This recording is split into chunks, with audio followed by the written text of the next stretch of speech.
Today we're in the IOTA warehouse and we're just going to show you a bit of how we, some of the methods we use to pack our orders. This is a pretty simple one. It's just 9 300 cubes, and so we're going to show you how we pack this.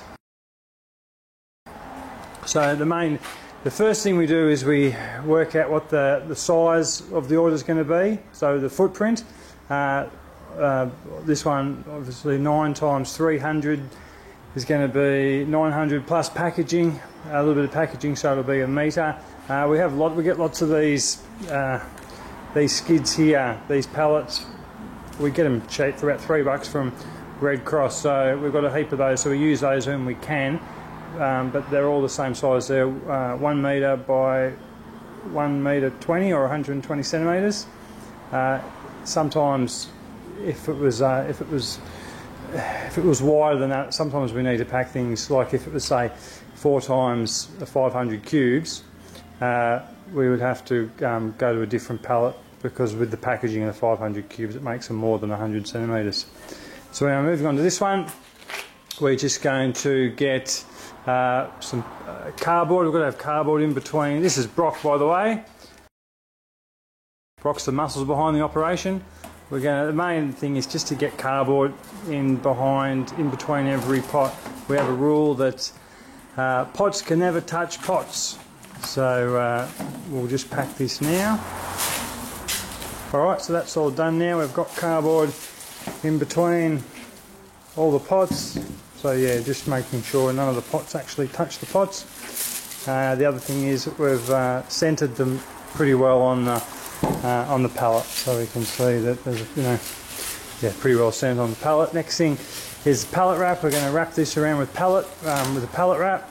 The one thing we've got to remember is that it might seem pretty secure here on our forklift, but when this goes on a truck, it's going to be it's going to be on the back of a truck, bouncing all over the roads. And well, this one's only going to go to Sydney, but often they'll be going further than that, so they're on a few trucks.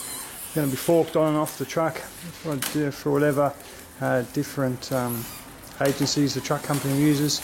Like when they go to WA, they got to go on 2 different truck companies, a train in a shipping container, and then another truck company when it gets to Perth. So yeah, we just got to make sure that they're pretty secure. So this will keep them all tied together. We still need to get them tied to the pallet, strapped to the pallet. So for that we'll use some pallet strapping. So while Brock's putting that together, we'll actually just hold it there, Brock, and we'll put the strapping on and then finish off with the pallet wrap.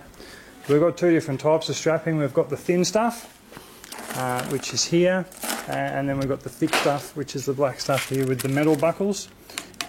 For the heavy stuff, for the granite, we'll use the thicker stuff, but for the lighter weight products like this one, we'll use the blue strap, only because I'm a bit concerned about the black strap. You've got to tension it pretty tight, and I'm concerned about it breaking the pot, so the blue's a bit softer on them. So we just strap this through. Again, one of the rules we have is the strapping can't touch the pot.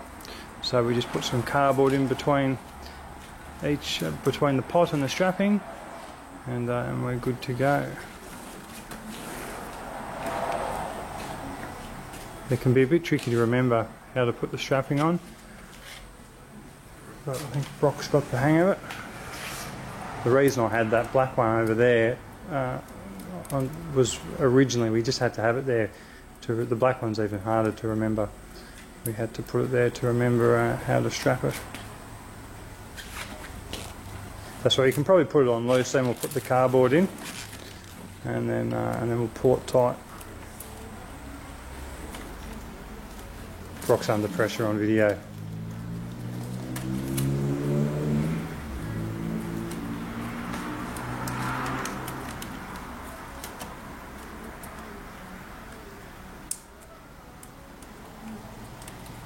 This stuff's pretty good. It's actually keeping Brock's car boot down at the moment.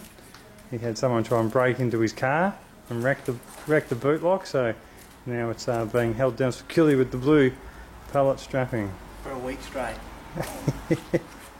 Alright, we'll put some cardboard in here and then we'll tighten it up. Alright, so that's all done now. We've cardboard underneath all the strapping. Got the strapping tightened up, and then we'll just finish it off with the pallet wrap. I like to pallet wrap covers the buckle so and the strap, so it doesn't get caught on anything on the truck. And there we have it. Rock will finish off that, and then we'll put the tape and labelling. And there we go. We've put some tape on, just some iota tape, so the customer knows whose it is when it turns up.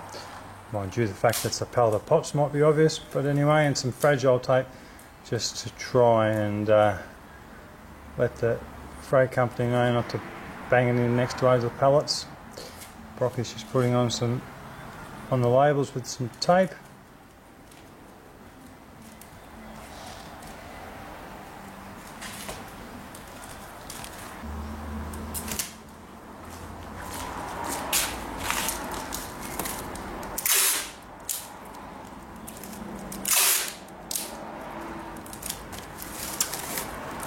And then just the label. These are handy, just so the customer got quick access to the invoice when it turns up. And if the label falls off, it's just, there's another label here with the shipping address. All done. Ready for the truck company to pick up. So that one's done. That was the easy one. The next one we've got's a bit trickier. We've got it's going to be a full pallet with layers. You can see over here on this, not the pile of rubbish behind it, we've got a stack of MDF sheets. We get them cut to size. We've got 1200s down the bottom, and up there they're 900 by 1200s. So we use them as layers in between, so we can get a full pallet. The way the freight works is we get charged for a pallet space on a truck. So whether it's a pallet like this or whether that's stacked 2 metres high, it's the same price. So when we're shipping to a reseller, like our next order, we'll try and make the pallet as full as we can. So what we're going to do is we're going to get 4 of these Venice tapered sets, and then we're going to get some stock out of the yard. We're going to get 4 of these slate tall square in the large, and 2 of the slate tall taper extra large. And we're going to secure all these safely on one big pallet. So for the first layer, we'll use the slate tall square large.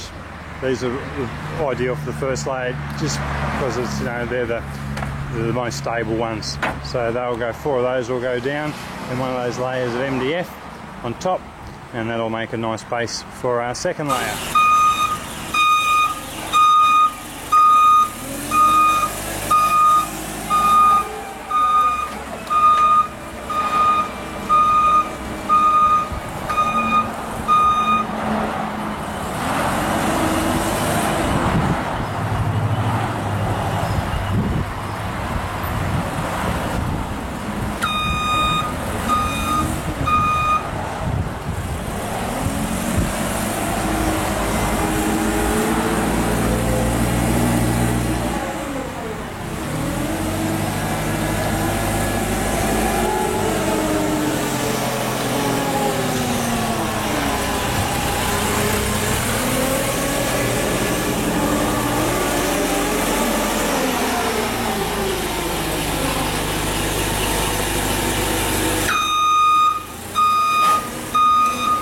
So here we go, that's our first layer.